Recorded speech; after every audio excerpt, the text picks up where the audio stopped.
पूर्ण परमात्मा पाप कर्म दंड को भी काट सकता है। अभी तक जिस भी संत व महापुरुष से मिले, उन्होंने यही बताया कि पाप कर्म फल भोगने से ही समाप्त होगा। वो प्रभु कौन है जो पाप कर्म को काट देता है, वो काल के बंधन से छुड़वा देता है। उसका क्या नाम है, पूजा की विधि क्या है? कृपया अवश्य सुनिए जगत गुरु तत्वदर्शी संत रामपाल जी महाराज के अमृत वचन।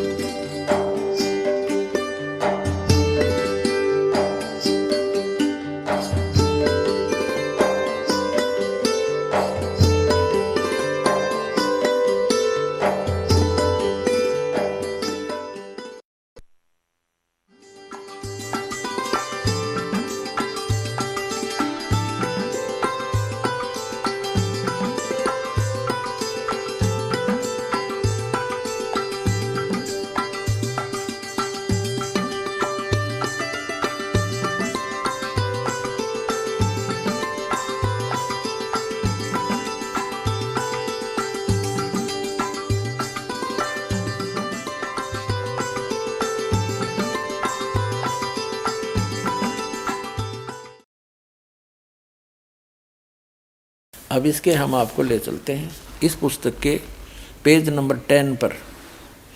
यहाँ से पढ़ते हैं हम भगवत गीता का वही अध्याय नंबर 7 के the most popular amongst all the Hindu spirituals is the Bhagavad Gita.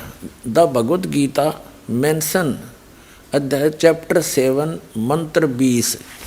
इसका रेफरेंस देख रहे इन्होंने क्या सिद्ध किया है कि those whose intelligence has been stolen by material desires worship demigods, demigods अधूरे भगवानों की पूजा करते हैं। that is who are the materialistic they worship demigods यानी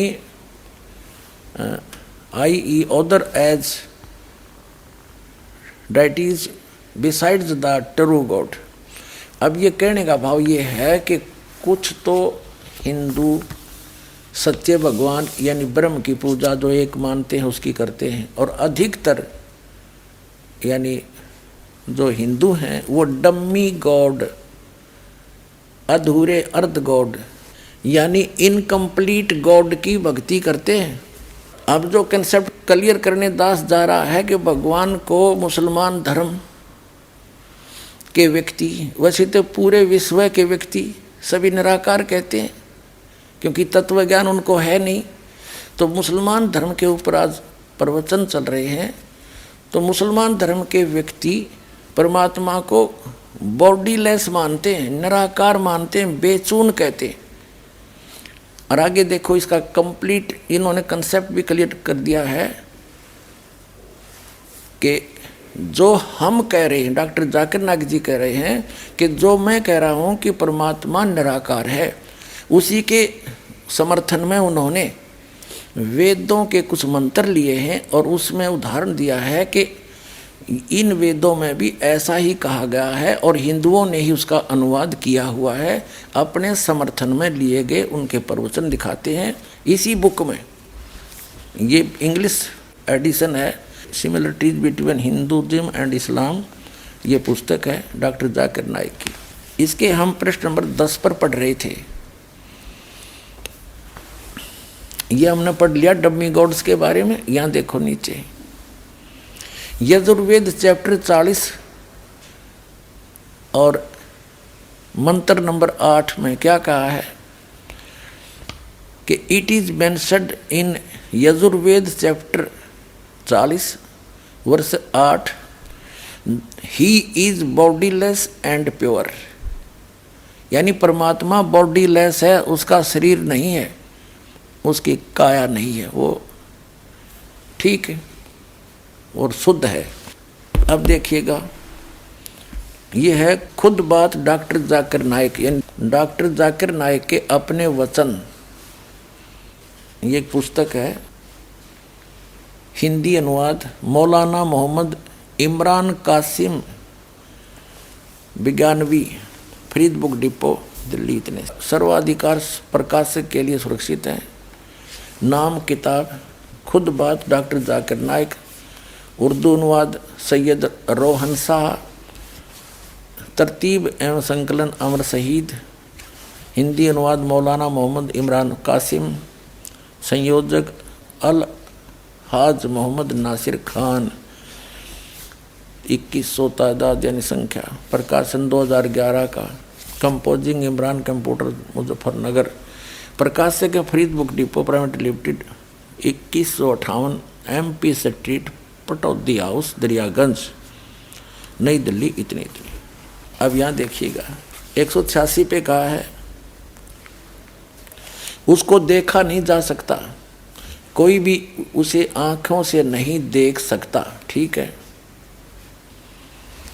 यहाँ देखिएगा खुद बात डॉक्टर जाकिर नाइक 187 पृष्ठ पे, दुनिया के धर्मों में खुदा का तस्वर। यहाँ देखा वह बगैर जिस्म के है और सच्चा है। यह यजुर्वेद 40 का मंत्र 8 में बयान किया गया। वह रोशन है बगैर जिस्म के, बगैर जख्म के और बगैर जिस्मानी सेल्स के, ऐसा खालिस कि जिसमें शैतान नहीं झांक सकता। ठीक। अब कहने का तात्पर्य डॉक्टर जाकिर नाइक जी का है कि परमात्मा निराकार है, वो बिना शरीर का है, बॉडी लेस है, उसको कोई नहीं देख सकता। तो निराकार का देखा कि और पुण्यात्माओं वास्तविकता क्या है कि परमात्मा नर आकार है, मनुष्य सदृश्य है, सह शरीर है, उसका नाम कबीर है। और डॉक्टर जाकिर नाइक जी क्या मानते हैं, परमात्मा निराकार है। तो इसे सिद्ध है कि ये विद्वान नहीं है, ये अपने आप भी भ्रमित है और अन्य मानव समाज को भी भ्रमित कर रहा है, पूरे मुसलमान समाज को भ्रमित कर रहा है। अब पुण्यात्माओं कहते हैं जिनके पास कॉन्फिडेंस नहीं होता वो उवाबाई बकते हैं।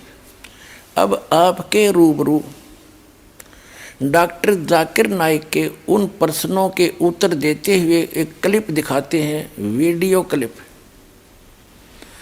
जिसमें किसी ने प्रश्न किया कि क्या हमने सुना है परमात्मा जर्रे जर्रे में है, क्या उसको देखा जा सकता है? डॉक्टर जाकिर नाइक जी उसका उत्तर देते हैं कि अल्लाह को यहाँ नहीं देखा जा सकता। और फिर कहते हैं कुरान शरीफ में ऐसा कोई वर्णन नहीं है कि अल्लाह को देखा जा सकता है। फिर वो कहते हैं कि एक हदीस में आया है, एक बुक है हदीथ, उसमें आया है कि अल्लाह को जन्नत में जाके उसका चेहरा देख सकते हैं। अब सुनते रहना इनकी उवा बाई। दर्शकों, अभी आपने सुने जगत गुरु तत्वदर्शी संत रामपाल जी महाराज के विचार। और आइए अब जानते हैं मुसलमान धर्म के प्रवक्ता डॉक्टर जाकिर नाइक जी के विचार। माइक नंबर 3 में अगर कोई नहीं हो तो हम माइक नंबर 4 में हमारा इंतजार कर रही हैं खातून, हम उनको मौका देंगे। मैं बैजनाथ गुप्ता जी बोल रहा हूँ और मेरा कहना है कि अल्लाह रखता है क्या? सही सुना। अल्लाह अगर अल्लाह जर्रे जर्रे में है, खुदा जर्रे जर्रे में है, तो क्या देखा जा सकता है क्या? अल्लाह किधर? खुदा को देखा जा सकता है, अल्लाह को देखा जा सकता है। अल्लाह किधर? आपने कहा घरे दबे। हाँ, जर्रे जर्रे में मौजूद है। हाँ तो भाई जा सकता है। भाई साहब ने कहा कि अगर अल्लाह हर जगह हर जर्रे जर्रे में मौजूद है, हर जर्रे जर्रे में मौजूद है, कुरान के मुताबिक अल्लाह की ताकत, अल्लाह का इल्म सब जगह मौजूद है। अल्लाह लेकिन अर्श पे बैठे हैं। तो ये कहना अल्लाह सब जगह मौजूद है, ये इस्लाम की तालीम में नहीं है, ये हिंदू की तालीम में है कि आप अल्लाह को देख सकते नहीं। इंसान इस दुनिया में, इस जिंदगी में अल्लाह को देख ही नहीं सकते। और उसकी मिसाल पेश है कुरान मजीद में, जब मूसा अलैहिस्सलाम अल्लाह फरमाते क्या मैं आपको देख सकता हूं, तो अल्लाह को तो देखा नहीं उनने, सिर्फ पहाड़ को देख के बेहोश हो सकते हैं। तो इंसान इस जिंदगी में अल्लाह सुब्हाना व तआला को नहीं देख सकता है। इंशाअल्लाह अगले जिंदगी में इंशाअल्लाह जब हम जन्नत में जाएंगे वहां इंशाअल्लाह हम अल्लाह का वजह देखेंगे। ये कई हदीस में इसका जिक्र है कि हम अल्लाह का चेहरा देखेंगे। इसीलिए हम कोशिश करते इस इम्तिहान, इस दुनिया के इम्तिहान में सफलता पाए, इंशाअल्लाह जन्नत में जाएंगे और वहां अल्लाह का वजह देखेंगे। अल्लाह का। Shall we have the next question from the brother again? In prayers, is it right to pray to God, to ask Him that I want to see you? The brother asked the question that is it right in prayers to ask God that I want to see you? If you say I want to see you in the next life, it's acceptable. If you say I want to see you in this life, it's not possible. Because there's a verse in the Quran which is mentioned in Surah Taha that Musa alayhi salam, the messenger of God, he said I want to see God. So God said, look at the mountain, I will show my glimpse to the mountain. You look at the mountain, what happens? So the moment God showed a glimpse to the mountain fell utter ruin, and Moses, peace be upon him, fainted. You cannot see God in this world. In this life you cannot. But on the day of judgment, there are many sayings of the Prophet that in Jannah, we would love to see the face of Allah subhanahu wa ta'ala, face of Almighty God. And that would be a pleasure for us. So if you pray that may you see Allah in the next life, in Jannah, inshallah, very good prayer. But you can't see Almighty God in this world. Hope that answers the question. अगला सवाल ये है कि खाने काबा खुदा का घर है। वो तो क्या है, बैतुल्लाह कहते हैं। बैतुल्लाह मतलब अल्लाह सुब्हानहू व तआला का घर। वो एक कहने की बात है और वो घर है। लेकिन ऐसा नहीं कि अल्लाह सुब्हानहू व तआला उसमें रह रहे हैं और सिर्फ वहीं होते हैं, वो तो हर जगह है। जी, जिस वो रहते हैं फिजिकली वो ऊपर है, उनका इल्म सारी जगह है। बल्कि हर जगह है, ऊपर क्या हर जगह है, इल्म सारी जगह है। इल्म और उनका पावर, उनकी कुव्वत सारी जगह है। लेकिन है तो ऊपर, तो घर कहना मतलब दैट इज मेटाफोरिकली, एक अलामत के तौर पर इस्तेमाल हुई है। दर्शकों, अभी आपने सुने मुसलमान धर्म के प्रवक्ता डॉक्टर जाकिर नाइक जी के विचार, और आइए अब जानते हैं जगत गुरु तत्वदर्शी संत रामपाल जी महाराज जी के विचार। डॉक्टर जाकिर नाइक जी केवल झूठ बोल रहे हैं, गलत एग्जाम्पल कोड कर करके दुनिया को, भोली जनता को एक बार लतीफेदार बातें सुना करके अपने पीछे लगा रहे हैं। अध्यात्म मार्ग इनके पास शून्य है। पुण्यात्माओं, डॉक्टर जाकिर नाइक जी का ये उदाहरण भी कति व्यर्थ है, यूजलेस है, निराधार है। इसने कसम खा रखी है कि जो कहूँगा झूठ कहूँगा और झूठ के अतिरिक्त कुछ नहीं कहूँगा। पहले तो पुण्यात्माओं, ये 4 किताबों को आसमानी बुक मानते, होली बुक, पवित्र किताब। नंबर 1 तौरेत, नंबर 2 जबूर और नंबर 3 इंजिल और चौथी नंबर 4 कुरान शरीफ। इसके अतिरिक्त जो हदीफ है वो हज़रत मोहम्मद जी के अपने वचन हैं, वो आसमानी किताब नहीं है। क्योंकि हज़रत मोहम्मद जी को परमात्मा लेकर गए थे। हज़रत मोहम्मद जी ने कहीं आंशिक वो जिक्र कर दिया होगा, लेकिन मुसलमान धर्म का ये मानना है God is formless, body less. फिर क्या उत्तर देते हैं? कोई इनसे प्रश्न कर रहा है, पीस टीवी पर प्रश्न किया कि खाना जो है यानी काबा, वो अल्लाह का घर बताया जाता है। तो डॉक्टर जाकिर नाइक जी उत्तर दे रहे हैं कि वैसे तो कहने को वो अल्लाह का घर है, लेकिन अल्लाह वहाँ विराजमान थोड़ा ही है, वो तो फिजिकली बैठा ऊपर, फिजिकली। दर्शकों, अभी आपने सुने जगत गुरु तत्वदर्शी संत रामपाल जी महाराज के विचार, और आइए अब जानते हैं मुसलमान धर्म के प्रवक्ता डॉक्टर जाकिर नाइक जी के विचार। अगला सवाल ये है कि खाने काबा खुदा का घर है। वो तो क्या है, बैतुल्लाह कहते हैं। बैतुल्लाह मतलब अल्लाह सुब्हानहू व तआला का घर। वो एक कहने की बात है और वो घर है। लेकिन ऐसा नहीं कि अल्लाह सुब्हानहू व तआला उसमें रह रहे हैं और सिर्फ वहीं होते हैं, वो तो हर जगह है। जी, जिस वो रहते हैं फिजिकली वो ऊपर है, उनका इल्म सारी जगह है। बल्कि हर जगह है, ऊपर क्या हर जगह है। इल्म सारी जगह है। इल्म और उनका पावर, उनकी कुव्वत सारी जगह है। लेकिन है तो ऊपर, तो घर कहना मतलब दैट इज मेटाफोरिकली, एक अलामत के तौर पर इस्तेमाल हुई है। दर्शकों, अभी आपने सुने मुसलमान धर्म के प्रवक्ता डॉक्टर जाकिर नाइक जी के विचार, और आइए अब जानते हैं जगत गुरु तत्वदर्शी संत रामपाल जी महाराज जी के विचार। डॉक्टर जाकिर नाइक जी, आप फिजिकली का अर्थ तो खूब जानते होगे, इंग्लिश बहुत बोलते हो। आपको दिखाते हैं ऑक्सफोर्ड डिक्शनरी, जिसमें फिजिकली का क्या अर्थ होता है। ये देखिएगा ऑक्सफोर्ड डिक्शनरी।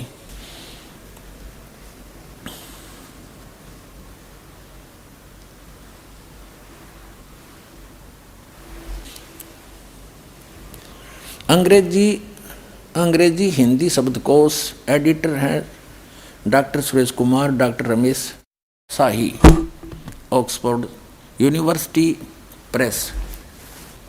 ये देखिएगा 881 पृष्ठ पे फिजिकल, यहाँ देखिएगा शारीरिक, फिजिकल शारीरिक, और फिजिकली शारीरिक रूप से, फिजिकली शारीरिक रूप से। वाह जी वाह। डॉक्टर जाकिर नाइक जी केवल झूठ बोल रहे हैं, गलत एग्जाम्पल कोड कर करके दुनिया को, भोली जनता को एक बार लतीफेदार बातें सुना करके अपने पीछे लगा रहे। अध्यात्म मार्ग इनके पास शून्य है। पुण्यात्माओं, डॉक्टर जाकिर नाइक ने कसम खा रखी है कि जो कहूँगा झूठ कहूँगा और झूठ के अतिरिक्त कुछ नहीं कहूँगा। तो इसको कहते हैं उवाबाई, सटदल उवाबाई बकदा। वास्तविकता तो ये है कि परमात्मा सचमुच साकार है, उसका शरीर है, लेकिन ये अपरिचित है, ये झूठा है जाकिर नाइक, इसको कख भी पता नहीं है। और वह कहते हैं चोर चोरावे तुमबड़ी और गड्ढे पानी में, वो गड्ढे वह ऊपर आवे ना, सच्चाई छनी ना। अब इनको कख तो पता नहीं, लेकिन सच्चाई तो मुँह से निकल कर रहेगी। अपने मुंह से स्वीकार कर रहा है कि सह शरीर वो ऊपर बैठा है, और खुद मानता है परमात्मा बॉडीलेस है, निराकार है, उसका जिस्म नहीं है। अब आपको दिखाते हैं इंग्लिश के अंदर एज इट इज इसी की स्पीच है। ये देखिएगा, similarities between Hinduism and Islam, doctor Zakir Naik. ये है वही similarities between Hinduism and Islam by doctor Zakir Naik, Farid book depot private limited. Similarities between Hinduism and Islam, doctor Zakir Naik, edition 2008 का, रुपये 40, मूल्य 40। Farid book printed by Mohammad Nasir Khan for Farid book depot private limited, street Pataudi house, Daryaganj, New Delhi. इतने इनके और branches, ये सारा डिटेल दे रखे। Printed in Farid enterprises, Delhi 6। ठीक, अब इसके हम आपको ले चलते हैं इस पुस्तक के पेज नंबर 10 पर। यहाँ देखो नीचे यजुर्वेद चैप्टर 40 और मंत्र नंबर 8 में क्या कहा है कि it is mentioned in Yajurveda chapter 40 वर्ष 8, he is bodiless and pure. यानी परमात्मा बॉडीलेस है, उसका शरीर नहीं है, उसकी काया नहीं है, वो ठीक है और शुद्ध है। अब देखिएगा, ये है खुद बात डॉक्टर जाकिर नाइक, यानी डॉक्टर जाकिर नाइक के अपने वचन। ये एक पुस्तक है, हिंदी अनुवाद मौलाना मोहम्मद इमरान कासिम विज्ञानवी, फरीद बुक डिपो, दिल्ली। इतने सर्वाधिकार प्रकाशक के लिए सुरक्षित है। नाम किताब खुद बात डॉक्टर जाकिर नाइक, उर्दू अनुवाद सैयद रोहन शाह, तरतीब एवं संकलन अमर शहीद, हिंदी अनुवाद मौलाना मोहम्मद इमरान कासिम, संयोजक अल हाज मोहम्मद नासिर खान, 2100 तादाद यानी संख्या, प्रकाशन 2011 का, कंपोजिंग इमरान कंप्यूटर मुजफ्फरनगर, प्रकाशक Farid book depot private limited, 2158 MP street Pataudi house, Daryaganj, New Delhi. इतनी। अब यहाँ देखिएगा 186 पे कहा है, उसको देखा नहीं जा सकता, कोई भी उसे आंखों से नहीं देख सकता। ठीक है, यहाँ देखिएगा खुद बात डॉक्टर जाकिर नाइक 187 पृष्ठ पे दुनिया के धर्मों में खुदा का तस्वर यहाँ देखा, वह बगैर जिस्म के है और सच्चा है। यह यजुर्वेद 40 का मंत्र 8 में बयान किया गया। वह रोशन है बगैर जिस्म के। तो खाक है इसके पास, इसकी 10 झूठ आपके सामने पेश करूंगा। तो इससे प्रार्थना करता हूं कि अपना वायदा याद रखना, जिसमें कहता है कोई मुझे गलत सिद्ध कर दे मैं अपना धर्म बदल लूंगा, और उसका चैलेंज करता हूं। अब याद रखना इस बात को।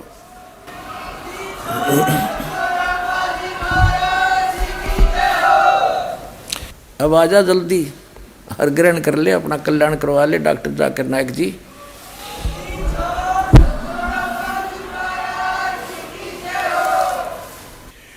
डॉक्टर जाकिर नाइक मुसलमान की झूठ यानी गलती ये कहते हैं कि हम एक सुप्रीम गॉड यानी अल्लाह ताला, अल्लाहु अकबर, उस बड़े अल्लाह की पूजा करते हैं। और वो किसको मानते हैं अपना अल्लाह ताला? जिसने कुरान शरीफ का ज्ञान दिया। और कुरान शरीफ का ज्ञान दाता कहता है सूरत फुरकान 25 में आयत नंबर 52 से 59 में स्पष्ट कर देता है कि जिसने 6 दिन में सृष्टि रची, 7वें दिन तख्त पर जा बैठा, वो पूर्ण परमात्मा है। और उसकी खबर किसी बाखबर से पूछ लो तो कुरान शरीफ का ज्ञान दाता कंप्लीट गॉड नहीं है, अल्लाह ताला नहीं है। वो तो उसकी जानकारी भी नहीं रखता, वो तो उसकी जानकारी किसी अन्य बाखबर यानी तत्वदर्शी संत से पूछने की कह रहा है। वो तत्वदर्शी संत ये दास है। अपने अवायदे अनुसार आओ और अपना कल्याण कराओ डॉक्टर जाकिर नाइक जी।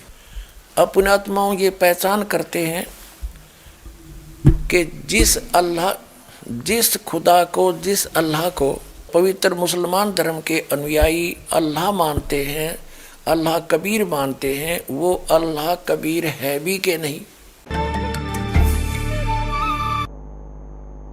दर्शकों, अभी आपने सुने जगत गुरु तत्वदर्शी संत रामपाल जी महाराज के विचार। और आइए अब जानते हैं मुसलमान धर्म के प्रवक्ता डॉक्टर जाकिर नाइक जी के विचार। अल्लाह फरमाते हैं तालो इला कलमतिन सवाइम बैनना बैनकुम, आओ उस बात की तरफ जो आप और हम में यकसा है। सबसे पहली बात अल्लाह नाबुदा इल्लल्लाह, हम सिर्फ एक खुदा की इबादत करें। कोई भी मजहब, कोई भी धर्म समझने के लिए हमें धर्म के मानने वालों को नहीं देखना चाहिए, क्योंकि अक्सर धर्म के मानने वाले या मजहब के मानने वाले खुद नहीं जानते उनका धर्म या उनका मजहब क्या कह रहा है। सबसे अच्छा और सबसे बेहतरीन तरीका कोई भी धर्म या मजहब को जानने के लिए है कि उस मजहब की किताबों का मुताला कीजिए। इसीलिए अगर हम हिंदू धर्म को जानना चाहते हैं तो हमें हिंदू को नहीं देखना चाहिए, हमें तहकीक करना चाहिए हिंदू धर्म की किताबों का। और सबसे ऊंची, सबसे अहम हिंदू धर्म की किताब है वेद। ये वेद हिंदू धर्म में सबसे अहम किताब है। उसके बाद है उपनिषद, पुराणास, इतिहास, मनुस्मृति, लेकिन सबसे अहम है वेद। अगर हम मजहब इस्लाम को जानना चाहते हैं तो हमें मुसलमानों को नहीं देखना चाहिए, हमें तहकीक करना चाहिए मजहब इस्लाम की किताबों का।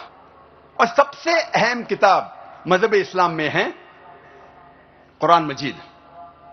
कुरान मजीद सबसे अहम किताब है मजहब इस्लाम में। सूरह इखलास is the touchstone of theology. जो भी खुदा की आप इबादत करते हैं, अगर आप जानना चाहते हैं कि वो सही खुदा है या सही भगवान है, आप उस भगवान, उस खुदा को जांचो सूरह इखलास की बुनियाद पर, और फिर आपको पता लगेगा कि जो खुदा की आप इबादत कर रहे हैं वो सही खुदा है कि नहीं। यानी समर्थ परमात्मा, कादर परमात्मा, समर्थ भगवान है भी कि नहीं। और समर्थ भगवान बिना मोक्ष नहीं हो सकता। एक परमात्मा की पूजा करने के लिए हम भी कहते हैं कि एक ही परमात्मा की इबादत पूजा करनी चाहिए, दूसरे की नहीं। और पवित्र मुसलमान धर्म के श्रद्धालु भी यही मानते हैं कि एक अल्लाह जो समर्थ है उसकी इबादत करनी चाहिए, उसके अतिरिक्त जो इबादत करता है वो मुसलमान नहीं, यानी वो पवित्र आत्मा नहीं, वो मोक्ष प्राप्ति नहीं कर सकता। और हम भी यही मानते।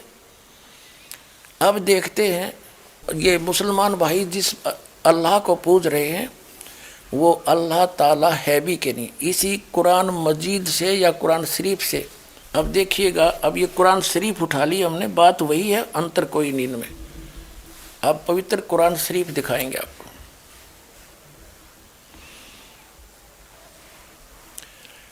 ये है मुतरजम बरहीसी, ये है शास्त्रीय अरबी पद्धति पर नागरी लिपि में। रूपांतरकार हैं नंद कुमार अवस्थी।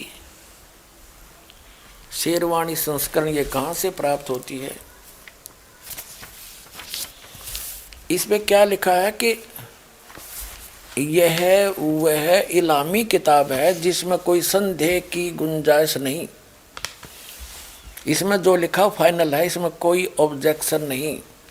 शास्त्रीय अरबी पद्धति पर नागरी लिपि में। ये कहाँ से छपी है? प्रकाशक हैं लखनऊ किताबघर, मौसम बाग, सीतापुर रोड, लखनऊ से।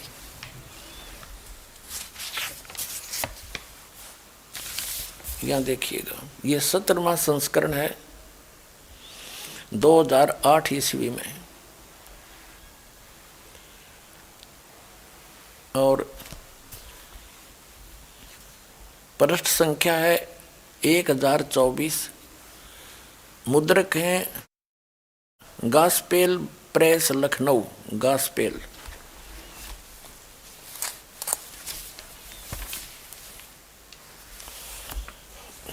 यहाँ देखिएगा, ये है सूरत फुरकान। सूरत ये है कुरान शरीफ ये है सूरत फुरकान 25 और इसके पृष्ठ नंबर 604 पर। हम नीचे से पढ़ेंगे 52 नंबर आयत से।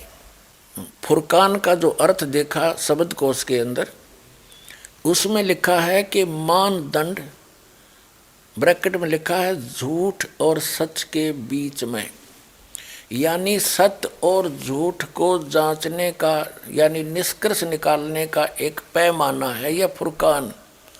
तो इस पूरी कुरान शरीफ का ये निष्कर्ष है, ये मानदंड है, यानी पैमाना है सच्चाई और झूठ, सत्य और असत्य का निर्णय करने के लिए। तो इसमें पढ़ते हैं हम क्या लिखा है, देखिएगा। ये है सूरत फुरकानी 25 और 604 पृष्ठ पे इस प्रकाशन के हम पढ़ेंगे नीचे से। ये 51वीं आयत समाप्त हुई, 52वीं प्रारंभ होती है। फला तुतियल काफिरन व जाहिदुम बिही जिहादन कबीरन। ये स्पष्ट लिखा कबीरन, कबीर कहो, कबीरा कहो, कबीरन कहो। इसका और निर्णय करते हैं, ये पवित्र कुरान मजीद से क्लियर होगा। अब पवित्र कुरान मजीद दिखाते हैं आपको। ये यहां से छपी है।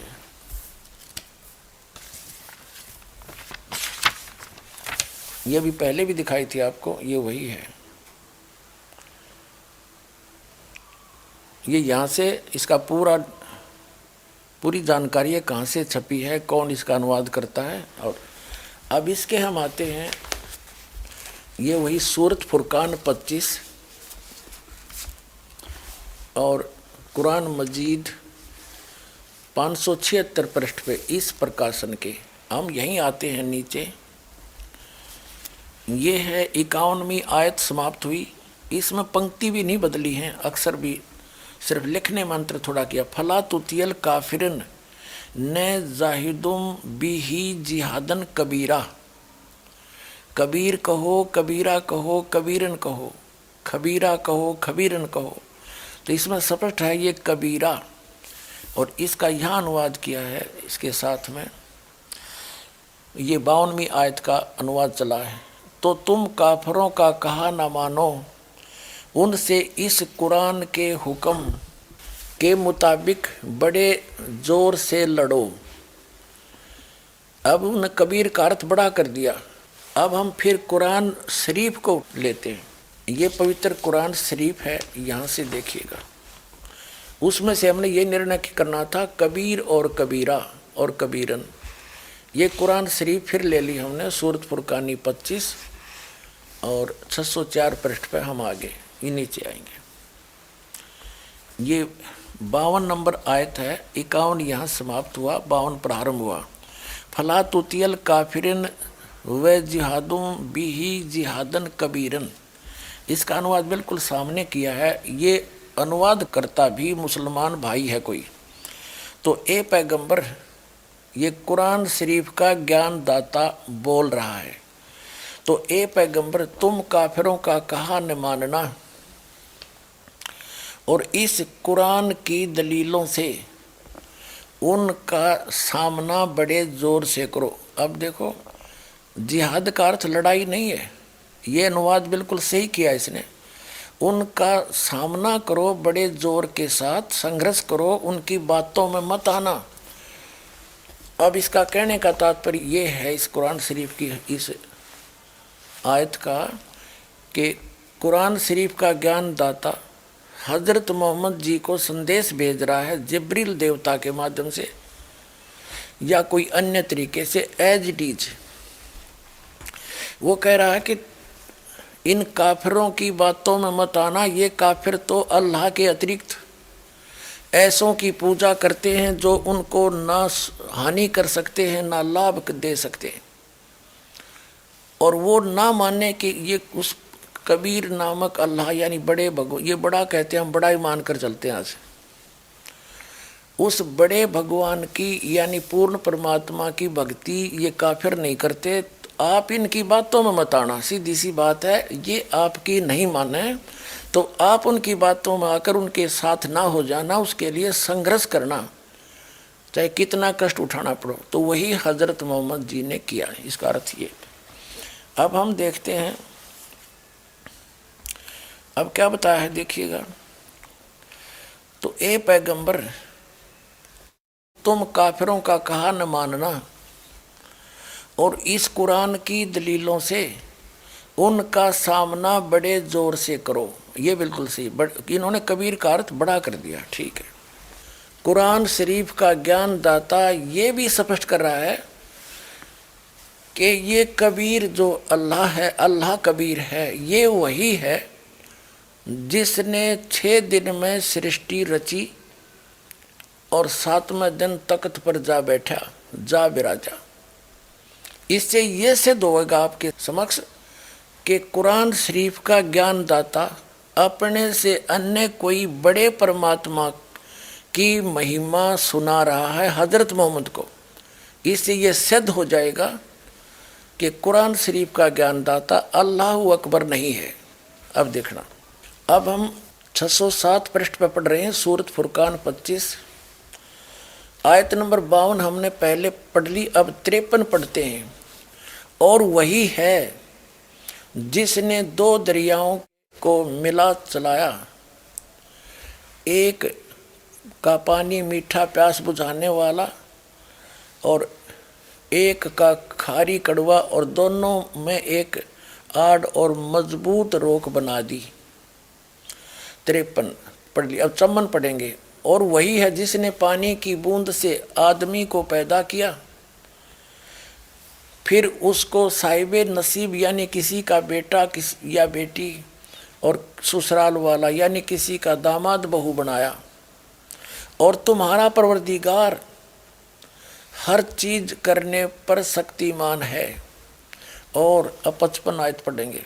और काफिर अल्लाह के सिवा ऐसों को पूजते हैं जो न उनको नफ़ा पहुंचा सकते हैं और न उनको नुकसान पहुंचा सकते हैं।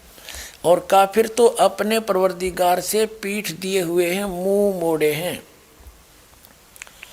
और ए पैगंबर, हमने तुमको खुशखबरी सुनाने, सिर्फ अजाब से डराने के लिए भेजा है।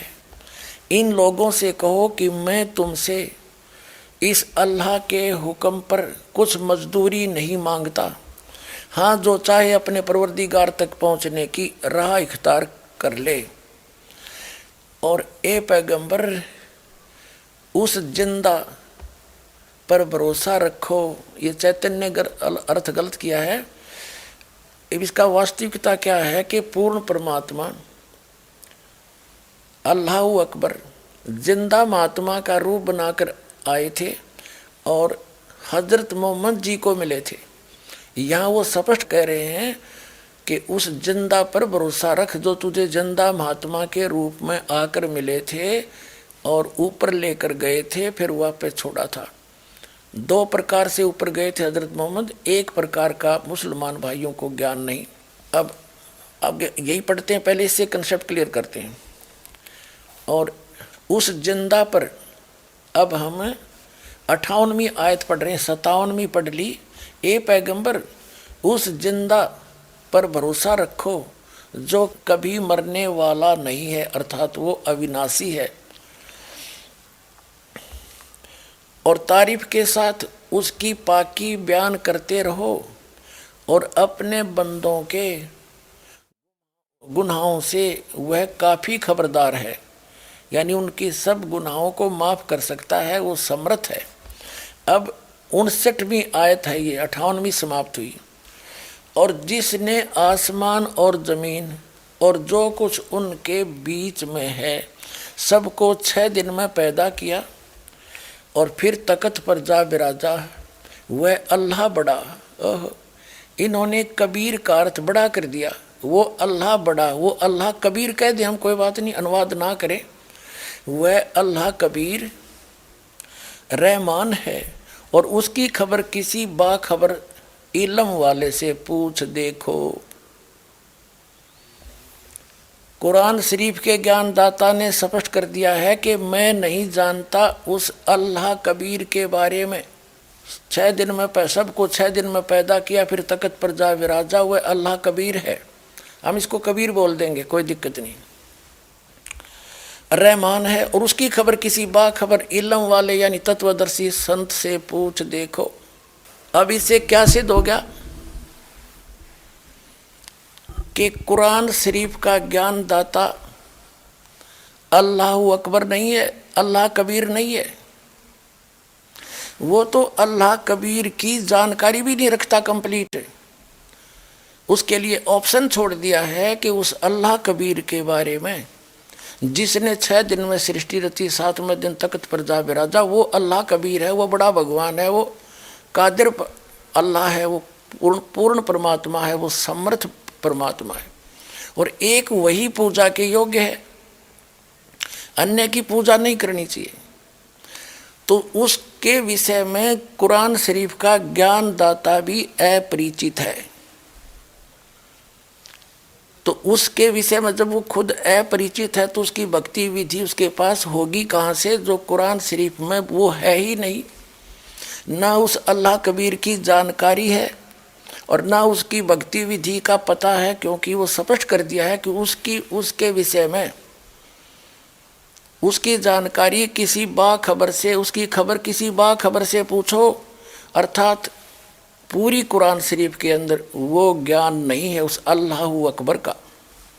तो पूरा मुसलमान धर्म अल्लाह अकबर यानी कबीर उस समर्थ परमात्मा की पूजा ना करके कुरान शरीफ के ज्ञानदाता की पूजा कर रहा है, जो अल्लाह कबीर नहीं है।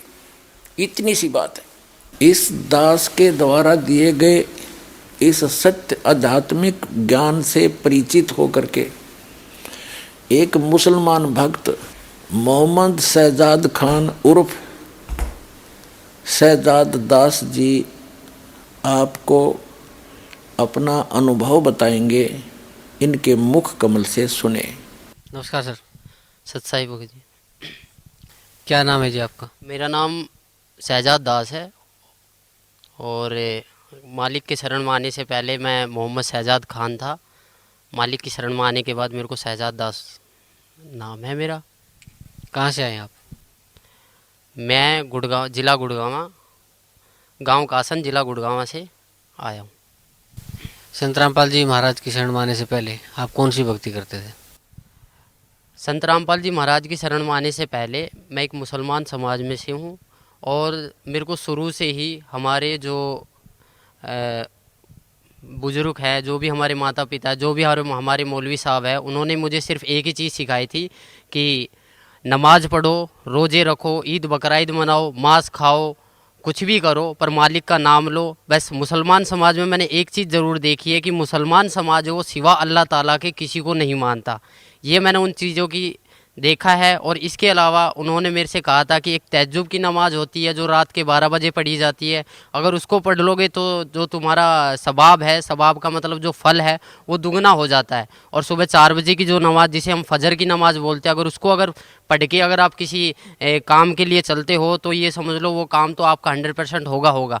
मैंने आज मेरे को मालिक की शरण में आज मेरे को 5 साल हो गए और 5 साल से पहले यानी कि मैं 22 साल तक इस साधना को करता रहा रेगुलर, पर मेरे को 1% भी ऐसा नहीं लगा कि आज मैंने अपना फ्यूचर बना लिया हो या आज मैंने अपना कोई काम कर लिया हो या फिर मैं किसी चीज़ में परफेक्ट हुआ हूँ या किसी चीज़ में मैं सक्सेसफुल हुआ हूँ।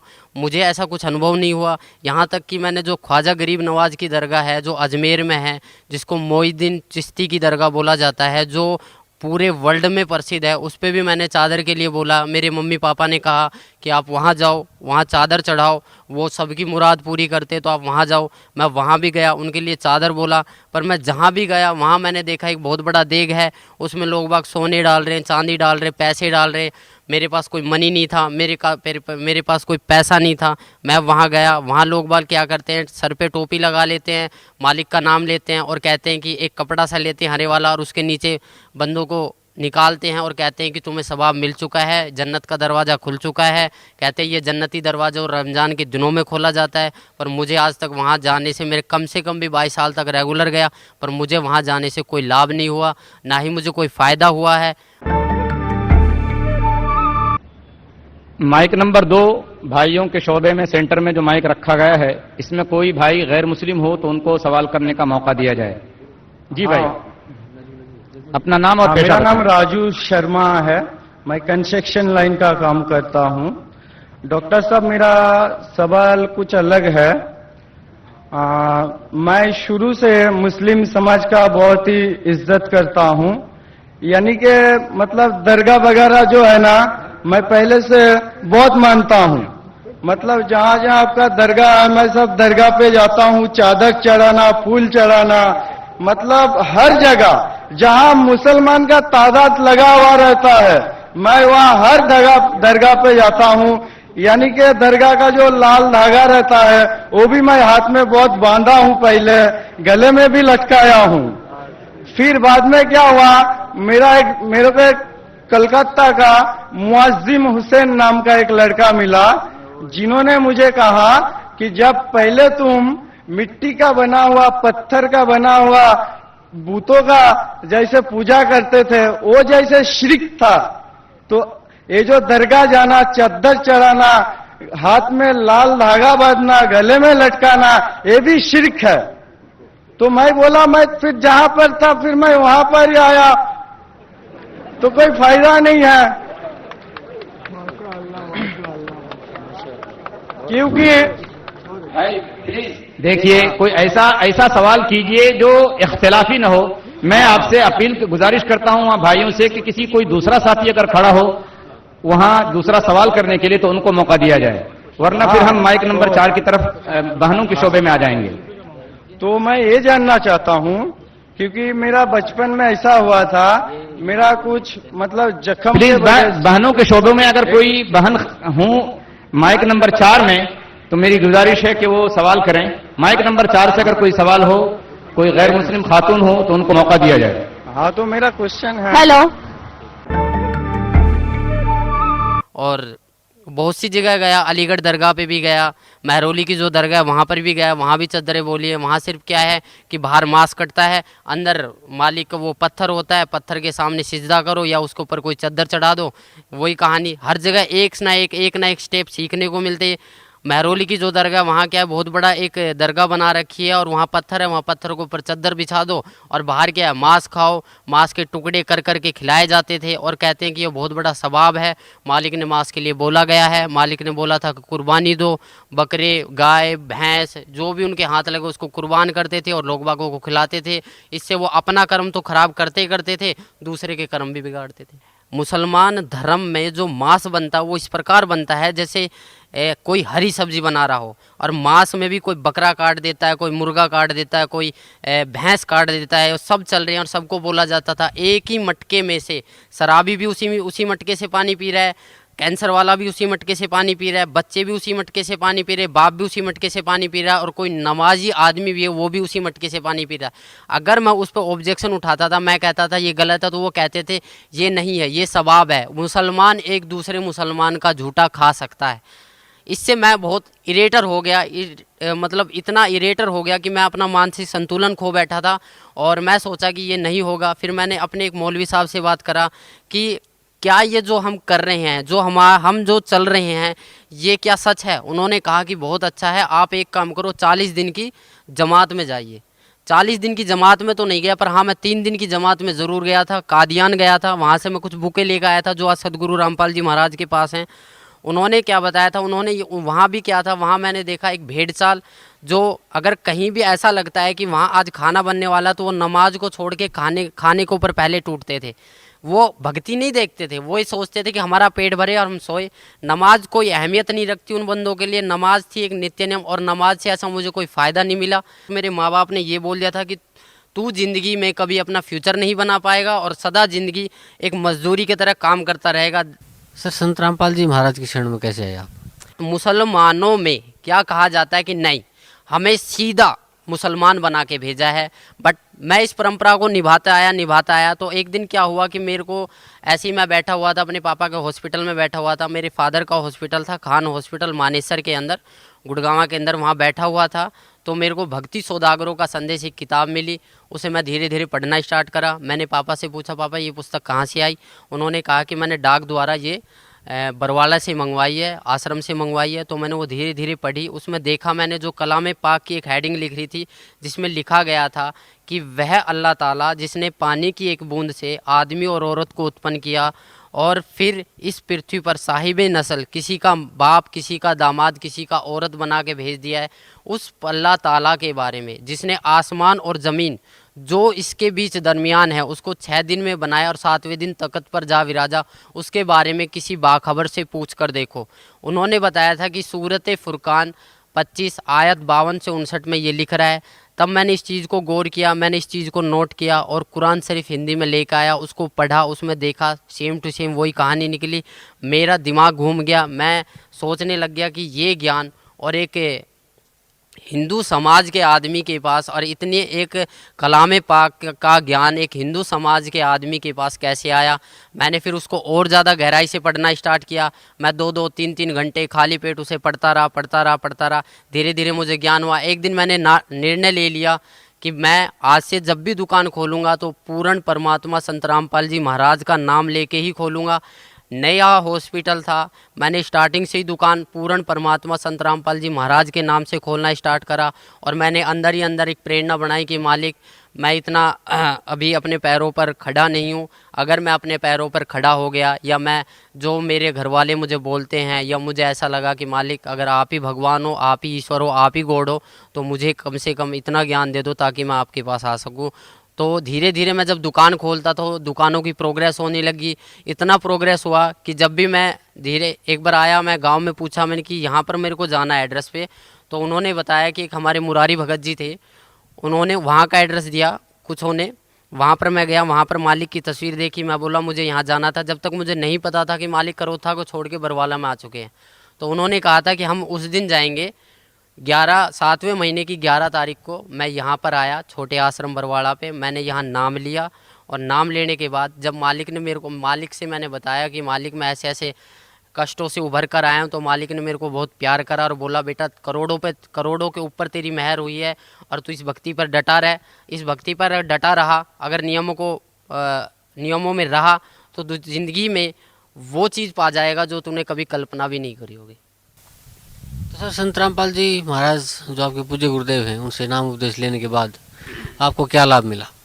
सबसे पहले नाम उपदेश लेने के बाद मैंने जो मेरा मनुष्य जन्म था वो सुधरा। मैंने मांस खाना छोड़ दिया। मैं उस मुसलमान समाज के प्रति जो एक सद्भावना थी, जो एक मैं खोज रहा था अल्लाह ताला को, जो मैं एक देखना चाहता कि अल्लाह ताला कौन था, उसके बारे में मुझे पता लगा।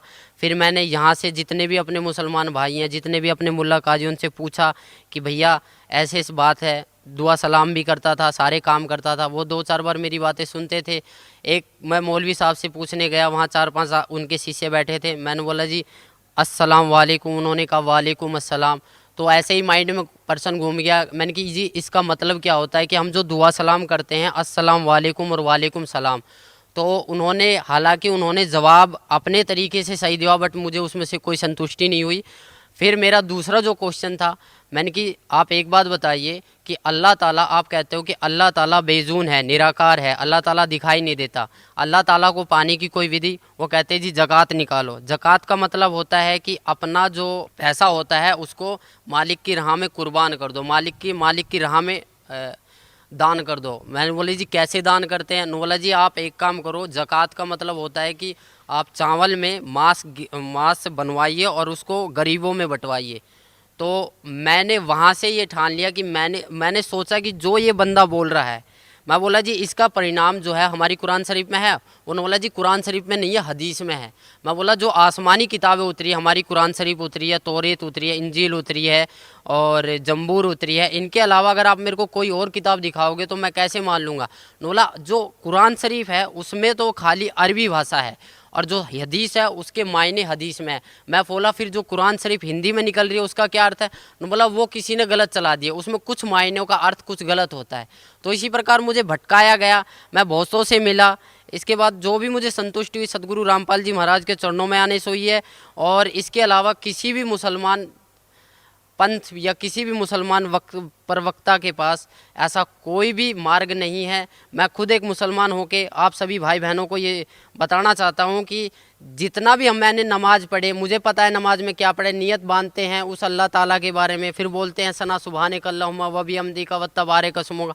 इसकी हिंदी निकाल के देखो, आप इसकी हिंदी निकाल के देखो, उसमें आपको कहीं भी नज़र नहीं आएगा कि आप किसी परमात्मा की प्रार्थना कर रहे हो, क्योंकि ये प्रार्थना है ही नहीं, आप तो आदेश दे रहे हो। मैंने एक हिंदी निकाल के देखा, अल्हम्दुलिल्लाहि रब्बिल आलमीन अर्रहमानि रहीम मालिक यौमिद्दीन इय्याका नअबुदु व इय्याका नस्तईन इहदिनस सिरातल मुस्तकीम सिरातल लजीना अनअमता अलैहिम गैरुल मगदूबी अलैहिम वनद्वालिन आमीन। ये प्रार्थना हम शुरू में पढ़ते थे, बट इसका कोई मतलब ही नहीं निकला। क्यों नहीं निकला?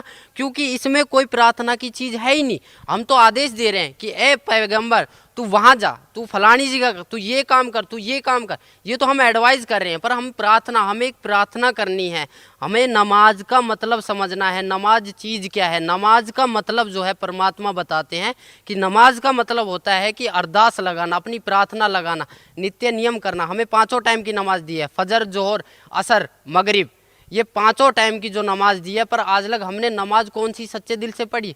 कहीं भी हमें इस फजर की नमाज में ज़कात अलग हो जाती है, सुन्नत अलग हो जाती है, रकात अलग हो जाती है, कुछ भी अलग हो जाता है, पर परमात्मा तो एक है। हम पैदा होते हैं तब हम हिंदू होते हैं, और जब हमारी मुसलमानी कर दी जाती है फिर हम मुसलमान बन जाते हैं। ऐसा क्यों? अगर मालिक मुसलमान ही बनाना था तो वो जो मुसलमानी होती है वो ऊपर से ही क्यों नहीं बना के भेजी? इसका कोई जवाब है? किसी भी मुल्ला जी के पास इसका कोई जवाब नहीं है। ना ही हमारे मोहम्मद साहब ने कभी मांस को छुआ था। मोहम्मद साहब के 1,80,000 शिष्य हो गए थे, ना ही उन्होंने कभी मांस को छुआ और ना ही उन्होंने कभी बोला कि तुम मांस को खाओ। कभी भी किसी ने बोला नहीं है। मेरी सभी मुसलमान भाइयों, पूरे हिंदुस्तान, पूरे वर्ल्ड के मुसलमान भाइयों से प्रार्थना है कि मांस खाना, ये समझ लो हम अपने बेटे की कुर्बानी दे रहे हैं, हम अपने बेटे के मांस को खा रहे। एक मांस दूसरे मांस को खा रहा है, इससे बड़ा राक्षस और होगा कौन? इसके अलावा आप खुद समझदार हो, आपके पास हमारे पूर्वज अशिक्षित थे। उस पूर्ण परमात्मा ने उस तत्व ज्ञान में कहा है, हम मोहम्मद को वहाँ ले गो, इच्छा रूपी वहाँ नहीं रहो, उल्ट मोहम्मद महल पठाया, गुज बीरज एक कलमा लाया, रोजा बंग नमाज दई रे, बिस्मल की नहीं बात कही रे। कहते हैं जब हजरत मोहम्मद जी ऊपर से वापस आए, कहते हैं उन्होंने 3 चीज बताई आपको, रोजा, बंग और नमाज। बिस्मिल करने का आदेश ऊपर से अल्लाह का नहीं लेकर आया वो। कहते हैं हम मोहम्मद को वहाँ ले गए, इच्छा रूपी वहाँ नहीं रहो, उल्ट मोहम्मद महल पठाया, गुज बीरज एक कलमा लाया। कहते हैं रोजा बंग नमाज दई रे, बिस्मिल की नहीं बात कही रे। कहते हैं मारी गऊ शब्द के तीरम, और ऐसे होते मोहम्मद पीरम, और शब्द फेर जवाई, हंसा राख्या मांस नहीं बख्या, ऐसे पीर मोहम्मद भाई। एक बार हजरत मोहम्मद जी ने अपने वचन से, शब्द से, सिद्धि से एक गाय को मार दिया और सभी लोग इकट्ठे हो गए और कहा कि अब इसको मैं शब्द से ही जीवित करूंगा। हजरत मोहम्मद जी ने वचन से ही उस गाय को जीवित कर दिया था।